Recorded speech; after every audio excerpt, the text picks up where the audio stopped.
कईयों को देखिए है तो वो इंसान दिखने को, लेकिन उनका स्वभाव व्यवहार कुत्ते जैसा है। फिर मैं कहूंगी कुत्ते भी बड़े अच्छे होते, बिना बात के ऐसे ही नहीं किसी को भौंकते काटते। लेकिन आदमी देखो ना, बिना बात के भौंकता है, बिना बात के सामने वाले को काटने को दौड़ता है। अपने क्रोध का मारा हुआ, न वाणी पे कोई नियंत्रण, न मन पर कोई संयम। सो मनुष्य का शरीर पाकर के भी मनुष्यता को पाना बड़ा मुश्किल है। और जिसके पास मनुष्यता भी नहीं है वह ईश्वर के मार्ग में कैसे चल सकता है, वो धर्म के मार्ग पर कैसे चल सकता है। सो मनुष्यता को प्राप्त करना भी एक साहस का कार्य है। हम अपने अंदर मानवीय गुणों को तो उत्पन्न करें, दया, क्षमा, प्रेम, मृदु वाणी, ये बेसिक कैरेक्टरिस्टिक होने चाहिए, मूलभूत आपके आचरण में होना चाहिए। दूसरे के प्रति सेवा का भाव, दूसरे के प्रति दया का भाव, दूसरे के प्रति प्रेम का भाव, और स्वयं नम्रता में रहना, अहंकार शून्य रहना। कोशिश तो कर सकता है, पर जो इतनी कोशिश भी ना करे बड़ा मुश्किल है। इसलिए देखने को तो खाली भारत की जनसंख्या 1 अरब से ऊपर हो चुकी है। तो इस भजन का पहला जो पंक्ति है वह अर्थपूर्ण नहीं लगती। बड़ी मुश्किल से नर्तन, कहाँ, यहाँ 1 अरब तो भारत में ही पैदा हो गए मनुष्य, और बाकी दुनिया का मिला लीजिए तो 10 अरब से ऊपर हो जाएगा। तो इतने तो मनुष्य हो गए, इसमें मुश्किल क्या हुआ फिर है? तब भी मुश्किल है। मनुष्य का शरीर होना मनुष्य होना नहीं है, मनुष्यता होना मनुष्य होना। जिसके अंदर यह मनुष्यता नहीं है तो जीवन को प्राप्त करके भी उसने बेकार कर दिया इस अवसर को। और हमें मानव होने की शिक्षा तो गुरु ही देते हैं, गुरु इंसान बनाते हैं। पहले गुरु हमें इंसान बनाते हैं और फिर इंसान से हमें भगवान बना देते हैं, भगवत्ता को प्रकट करा देते हैं। गुरु गीता का अगला श्लोक, यस्य स्मरण मात्रेन ज्ञानमुत्पद्यते स्वयं सह एव सर्व संपत्तिः तस्मात् संपूज्येत गुरुम्। जिनके स्मरण मात्र से ज्ञान अपने आप प्रकट होने लगता है वे ही सर्व श्रम दम आदि संपदा रूप हैं, अतः श्री गुरुदेव की पूजा करनी चाहिए। जैसे आकाश में उदय हुए सूर्य को देखते ही ये कहना थोड़ी पड़ता है कि अच्छा अब उजियारा कब होगा, सूरज देखते ही उजियारा है। सच तो ये तुम कमरे के अंदर हो और बाहर सूर्य उदय है, तो किसी खिड़की से, किसी पर्दे के पीछे से वो इतनी किरणें अंदर भेज देता है कि अंदर बैठे बैठे तुम्हें मालूम हो जाता है कि दिन हो गया। चांद का ऐसे पता नहीं चलता है, चांद देखना हो तो घर से बाहर जाना ही पड़ेगा। और दिन, सूर्य का यही एक प्रताप है कि जब सूर्य उदय होगा तो उसकी किरणें खिड़की की छेदों से, दरवाजे की ओट से, कहीं से भी अंदर घुस जाएगी और आके तुम्हें सूचित कर देगी कि भास्कर, सूर्य उदय हो गया। इसी तरह गुरु का सामीप्य मिलते ही, गुरु का ध्यान आते ही कहते अकस्मात ज्ञान की धारा बहने लग जाती। ज्ञान स्वरूप गुरु के संपर्क में रहने पर शम दम आदि जो संपदा है, शम दम आदि ये 6 ट्रेजर्स, 6 ट्रेजर्स, ये 6 धन हैं, अध्यात्म के 6 धन जो आपके अंदर होने चाहिए, और इनके आने पर ही आपकी आध्यात्मिक उन्नति होती है। षट संपत्ति, सम, दम, श्रद्धा, तितिक्षा, समाधान, उपराम। कहते हैं सम हो, सम माने मन की समता हो, मन विक्षिप्त न रहे, मन बड़ा शांत रहे। सम अर्थात बाहर भेदभाव नहीं करता है, ऊंच नीच नहीं मानता है, जाति का अभिमान, कुल का अभिमान, वंश का अभिमान नहीं करता है, ज्ञान का अभिमान नहीं करता है, स्वयं को दूसरों से श्रेष्ठ नहीं मानता। यह समता। दम का अर्थ है इंद्रिय के ऊपर उसका कंट्रोल है। ये नहीं कि जीभ लटकी कुछ खाने की चीज देख के तो बस जब तक मिल ना जाए तब तक परेशान, और मिल जाए तो ही चित्त को आराम आता हो, ऐसा कुछ नहीं। श्रद्धा, गुरु के प्रति ईश्वर के समान भाव न हो। उपराम, मन संसार से वैराग्यमयी हो जावे। समाधान, चित्त को ध्यान की गहराइयां हो, मन को ध्यान का स्वाद पता हो। ये सारे जो गुण हैं, सम, दम, श्रद्धा, तितिक्षा। तितिक्षा क्या है? सर्दी गर्मी, भूख प्यास, मान अपमान सह सकता है। और आपका तो धीरज नाम की तो कोई वस्तु है ही नहीं। कोई कहे तो सही कि तुम्हारे लिए किसी ने ऐसा बोला, बस वहीं तुम बाहें चढ़ा के लड़ने पहुंच जाओगे। कहां है धीरज?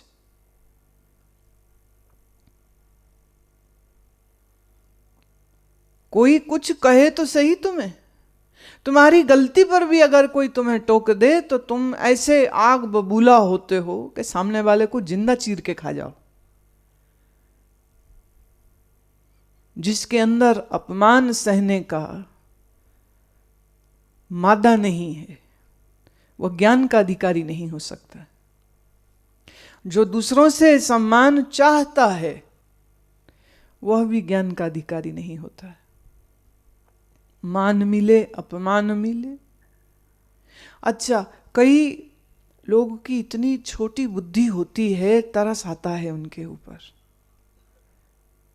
कई बार तुम लोग जब मुझे बैठ के अपनी बात सुनाते हो, उसने मेरे साथ ये किया, उसने मेरे साथ ये किया, पूरी रामायण सुना देंगे और फिर कहेंगे हमने कुछ नहीं कहा उनको आगे। अरे इतना जहर तूने अपने मन में भरा है घृणा का, अभी तू कह रहे कुछ नहीं किया। कुछ नहीं किया तुम तब कह सकते थे जब दूसरों के किए गए दुष्कर्मों के बावजूद आपका हृदय उनके प्रति क्षमाशील होता। क्षमाशील।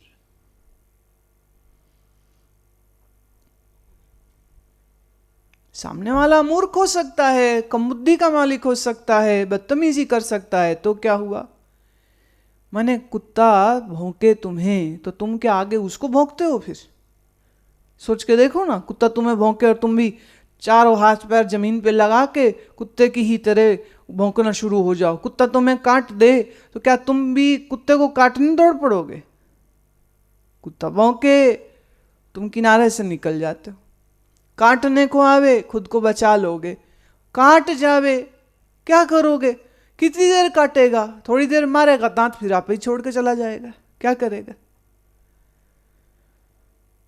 जरा इन सब चीजों को समझिए और अपने मन का जरा पोस्टमार्टम कीजिए। अपने मन को अंदर झांक के देखिए, आपके अंदर ये कितनी कमियां हैं। कहे तो सही, कोई सारा समय तुम्हें अपनी नाम की चिंता लगी रहती, लोग मेरे लिए बुरा ना कह दे, कोई मुझे बुरा ना बोल दे, कोई मेरा अपमान ना कर दे। जिसको दूसरों के बोलने की चिंता पड़ी हुई है उसे खाक ईश्वर का स्मरण है।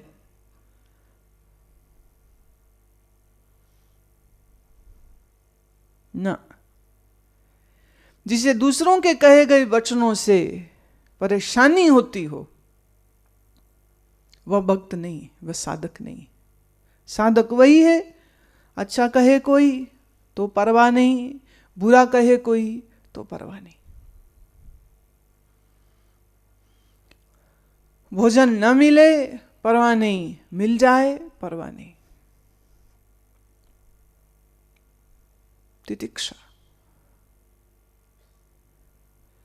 और सच्ची बात अगर बोलूं तो सम, दम, श्रद्धा, तितिक्षा, समाधान, उपराम, अगर ये 6 गुण मैंडेटरी हैं, जरूरी हैं एक साधक के अंदर होने को, और किन्हीं एक शास्त्रों में तो यहां तक लिखा है कि जिसके अंदर यह 6 गुण ना हो गुरु उनको ज्ञान भी न दे। और हम बड़ी समस्या में फंस जाते हैं उस समय, क्योंकि जब तुम्हारी ओर देखते हैं तो तुम में तो ये 6 गुण है नहीं ना, तो फिर लगता है क्या करें, परीक्षा लें इनकी पहले एक एक की। इतना समय तुम्हारे पास कहां?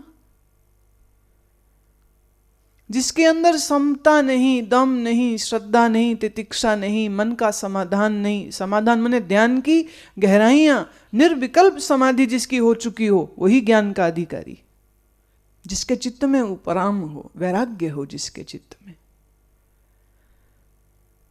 जिसमें ये 6 गुण नहीं है उसको ज्ञान कभी फलित नहीं होता है। वो चाहे कितने वेद शास्त्र उपनिषद पढ़ ले, वो अज्ञानी था, अज्ञानी रहेगा, उसकी मुक्ति हो ही नहीं सकती।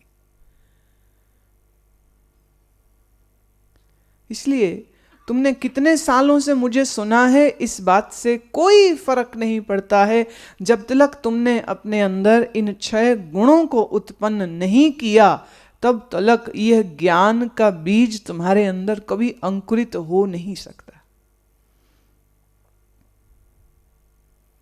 और कैसी सुंदर महिमा गुरु की यहां बता रहे हैं कि गुरु का दर्शन करते ही मेरे अंदर यह 6 गुण, ये 6 संपत्ति जागृत हो जाती। सम, दम, श्रद्धा, तितिक्षा, समाधान, उपराम, मात्र गुरु का दर्शन करते ही मेरे अंदर जग गया। कैसे सुंदर मन वाला ये योगी है, कैसे सुंदर मन वाला ये मनुष्य है कि गुरु का दर्शन करते ही गुरु की सारी ऊष्मा, गुरु का तेज, गुरु का ज्ञान, गुरु का वैराग्य उसके चित्त तक पहुंच जाता है। मन के किवाड़ खोल के गुरु को मिला है, मन के द्वार खोल के गुरु को मिला है। और जैसे सूर्य के सन्मुख होते ही हमें प्रकाश मिल जाता है, ऐसे ही गुरु के सन्मुख होवो तो सही। ये बीच में जो तुमने पर्दे डाले हैं अज्ञानता के, अहंकार के, ईर्ष्या द्वेष के, वासना के, विषय लोलुपता के, क्रोध के, इसे हटाओ तो सही। इतनी मोटी दीवारें बना के रखी,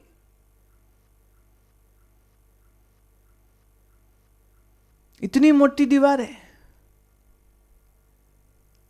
और फिर तुम कहो गुरु तो है पर भटक रहे हैं, फिर भी गुरु तो है, मन चंचल है, फिर भी गुरु तो है मेरा पर मेरा मन अशांत है। खाक है तेरा, गुरु से कोई रिश्ता है ही नहीं, हो ही नहीं सकता। गुरु अर्थ है ज्ञान, और जिसके पास ज्ञान हो उसके मन में संसार की आसक्ति नहीं हो सकती, संसार से राग द्वेष नहीं हो सकता, अपने पास रहने वाले मनुष्यों के साथ वो भेदभाव नहीं कर सकता। पर अगर तुम करते हो तो मतलब तुम में षट संपत्ति नहीं है, और जब षट संपत्ति नहीं है तो तुम्हारे अंदर ज्ञान का प्रकाश कैसे उदय होगा। संसार वृक्षामारूढ़ पतन्ति नरकार्णवे यस्तानुद्धरते सर्वान् तस्मै श्री गुरवे नमः। संसार रूपी वृक्ष पर चढ़े हुए लोग नरक रूपी सागर में गिरते हैं, उन सबका उद्धार करने वाले श्री गुरुदेव को नमस्कार हो। संसार एक ऐसा वृक्ष है जिस पर भाग भाग के लोग चढ़ रहे हैं, और वो ये नहीं जानते कि इस वृक्ष पर चढ़ने का नतीजा ये होता है कि तुम गिरोगे ही, और जब गिरोगे तो कहाँ गिरोगे, सिर्फ नरक में गिरोगे, और कहाँ गिरोगे।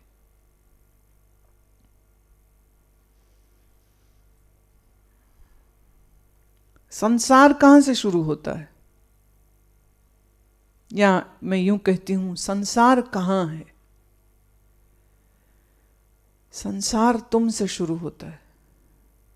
मैं हूं, यहां से संसार शुरू होता है। मैं हूं और ये मेरा है, और जहां मैं का एहसास आया वहां तू का भी आ जाएगा, क्योंकि मैं का एहसास बिना तू के नहीं आता। मैं और तू दोनों जुड़े हुए। मैं हूं, ये मेरा है, और फिर ये तू, ये तेरा है। अब इस मैं और तू के व्यवहार को ही संसार कहते। संसार ये पेड़ पत्थर पहाड़ आसमान चांद तारे नहीं है। मैं हूं और मैं देह हूं, मैं ये शरीर हूं, यही संसार। जब कोई ये कहता है कि उसका मोक्ष हुआ, संसार से मुक्ति हुई, तो इसका अर्थ ये नहीं कि उसका संसार में शरीर में फिर जन्म ना होगा ना। इसका अर्थ सिर्फ इतना है कि उसकी मैं मेरी खत्म हो चुकी। मैं क्या? कुछ नहीं। तू क्या? कुछ नहीं। मेरा क्या? कुछ नहीं। तेरा क्या? कुछ नहीं।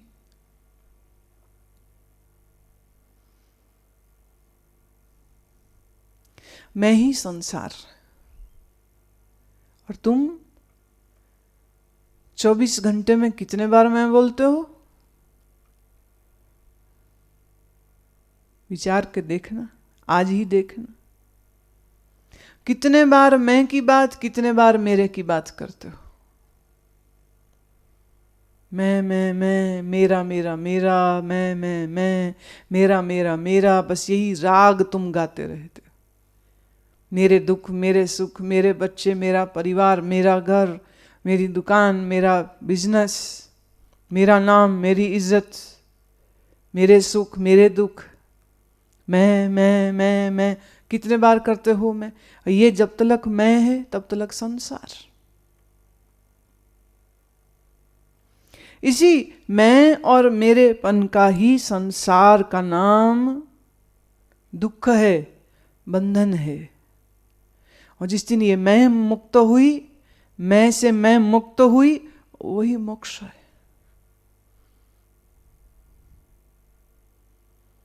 मैं हूं, यह एक भ्रम है। शरीर के साथ मैं जोड़ी, यह भी एक भ्रम है। और जिसका यह भ्रम टूटा, उसी का अज्ञान दूर हुआ। एक एव परो बंधुर विस्मे समुपस्थिते, गुरु सकल धर्मात्मा तस्मै श्री गुरवे नमः। जब विकट परिस्थिति उत्पन्न होती है, तब वही एकमात्र परम बांधव हैं और सब धर्मों के आत्म स्वरूप हैं। ऐसे श्री गुरुदेव को प्रणाम हो। जीवन में जब भी तुम्हें मुश्किलें आए, तो उन मुश्किलों का हल सिर्फ गुरु ही दे सकता है।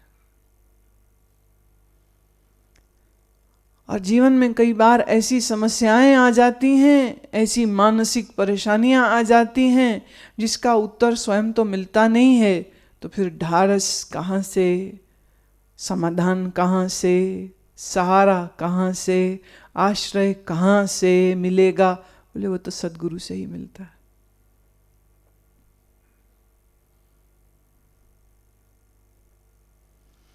पर जिसने अपना मन सद्गुरु से जोड़ा होगा, वही तो संकट की स्थिति में सद्गुरु तक आएगा। और जिसने मन अपना जोड़ा ही नहीं गुरु के साथ, वो संकट की स्थिति आने पर सिर्फ रोता है, बस रोता है, रोता है, रोता है, रोता है, रोता है। और उसे ये भी ख्याल नहीं आता कि उसको सहारा दे सकते हैं जो, वह उन तक जाए, ये भी बुद्धि नहीं आती। ओ कैसा ये अद्भुत है ना संसार,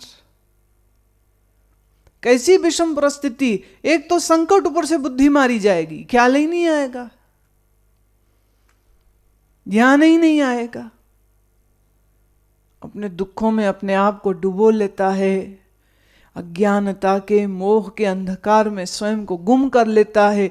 ध्यान ही नहीं आता कि गुरु के पास जावे, कि गुरु के दर्शन से, गुरु के शब्द से उसके भीतर कुछ सुंदर सात्विक भावनाएं जग सकती थी। मैं कई बार देखती हूँ, अभी बच्चों का जब शिविर था, यूथ कैंप, तो उसमें कुछ एक लड़कियों ने अपने बारे में बात की। देखने में वो जैसे नॉर्मल लड़की होती वैसे है, पर 2-3 दिन हो चुके थे, तो चौथे दिन की बात है, हम बाहर बगीचे में थे, तो एक ने कहा मुझे बात करनी है। मैं कहा बोलो। तो वो कहती है कि मैं अपने माँ की एक ही बेटी हूँ, मेरी माँ ने दूसरी शादी करी और जो उसके पति हैं वह अच्छे इंसान नहीं है। वो बार बार मेरे से शारीरिक संपर्क बनाने की कोशिश करते हैं, और मैं जब अपनी माँ को बोलती हूँ तो मेरी माँ मेरी पिटाई आगे से करती है कि तू झूठ बोल रही है। अब वो बच्ची 18-19 साल की है, कॉलेज में है, और वो ये बात कहते कहते रोए जाए रोए जाए रोए जाए रोए जाए। फिर उसको समझाया हमने कि उसको क्या करना चाहिए।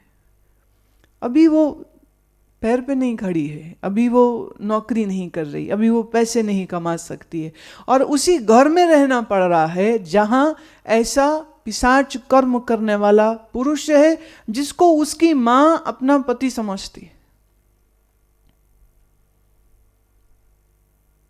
ऐसे में वो क्या करे? तो लड़की से बात की, बिल्कुल शेर जैसा दलेर बना दिया उसको। मैं अब तो बेधड़क होकर के जाकर के उसको बोल देना कि आज के बाद नजदीक आने की कोशिश की तो ये रहा नंबर मेरे मोबाइल में पुलिस का, पुलिस में जाके पहले से बोल देना। डरना क्यों? क्योंकि जब वो ऐसा करता है कर्म तो मैं डर जाती हूँ, घबरा जाती हूँ। कहने को बाप है, कहने को बाप है, पर पुत्री के साथ वो कर्म ऐसा करना चाह रहा है। बोले जब माँ घर में नहीं होती है, अब माँ मेरी ही बात पे भरोसा नहीं कर रही। मुझे बताइए ऐसी बच्ची किसके सहारे जिए, कैसे जिए? और अपनी बात को उसने हमसे कहा, फिर जब हमने उससे बात की, उसको समझ आ गई, तो एकदम उसका चेहरा भी बदल गया और बहुत कॉन्फिडेंट होके उसने कहा कि नहीं अब नहीं। मैंने कहा अगर कुछ मुश्किल लगे तो तू तुरंत हमको सूचित करवा देना, हम जो करा सकते हैं हम जरूर कराएंगे, पर तू ये मत समझ के तू अकेली। हालांकि हम दूर हैं, वो दूर है, फिजिकली डिस्टेंस है, लेकिन मेंटली वो इतना मजबूत होकर के गई। उसके बाद फिर एक और बच्ची आई, उसने भी कुछ इसी तरह की कहानी अपनी कही, एक और आई, तो हैरत होती है संसार में सुख कहां?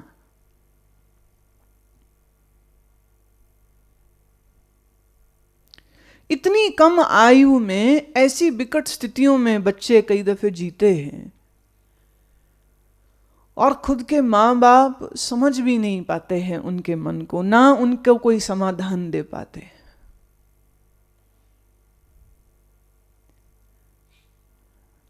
पिछले दिनों कुछ एक ईमेल्स मेरे पास आए, वो कह रहे हैं कि हमें योग निद्रा करते करते में हमारा डिप्रेशन ठीक हो गया है, दवा खाते थे दवा छूट गई है, और प्रणव ध्यान रोज करते हैं और उसको करते करते में एक जीवन में एक नई किरण आ गई है, जीना आ गया, जीने की समझ आ गई। तो हम आपका धन्यवाद कैसे करें मालूम नहीं भाई, जरूरत नहीं है, हम तो अपना काम कर रहे हैं, आपकी सेवा में उपस्थित हैं, जो कर सकते हैं सो कर रहे हैं। पर इतनी बात की समझ भी तो हो कि तुम्हारा मित्र कौन है। जो खुद गिरा पड़ा है वो तुम्हारा सहारा नहीं हो सकता। जो स्वयं ईश्वर के अर्पित है, ईश्वर के आश्रित है, ईश्वर के सहारे है, वही तुम्हारा सहारा बन सकता है। तो जब तक तुम स्वयं प्रज्ञावान, बुद्धिमान, आत्मवान न हो जाओ, तब तक गुरु का सहारा आपको अगर मिले तो इससे बढ़िया और कोई बात हो नहीं सकती। जिसके दर्शन मात्र से मन को शक्ति मिले, जिसके दर्शन मात्र से मन को जीने की अकल आवे, ऐसे श्री सद्गुरु को हम प्रणाम करते हैं। भवारण्य प्रविष्टस्य दिग्मो भ्रांत चेतसः येन संदर्शितः पंथ तस्मै श्री गुरवे नमः।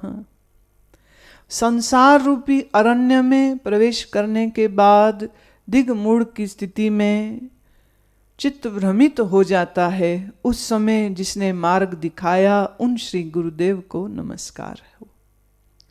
अरण्य कहते हैं जंगल को। घने जंगल में कोई गुम हो जाए।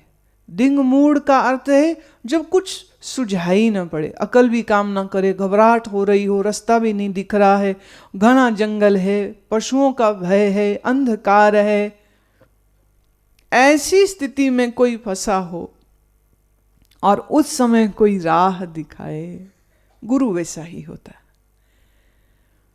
यहां जंगल क्या है? संसार ही जंगल है। विषय वासनाओं के इन वृक्षों, लताओं और लोभ, मोह, क्रोध, अहंकार जैसे पशु हैं जहां पर, और भ्रमित हो गया है मन, क्या करूं क्या ना करूं, कौन मेरा कौन नहीं मेरा। जहां इस बात का बोध ना हो रहा हो, ऐसी स्थिति में क्या करे?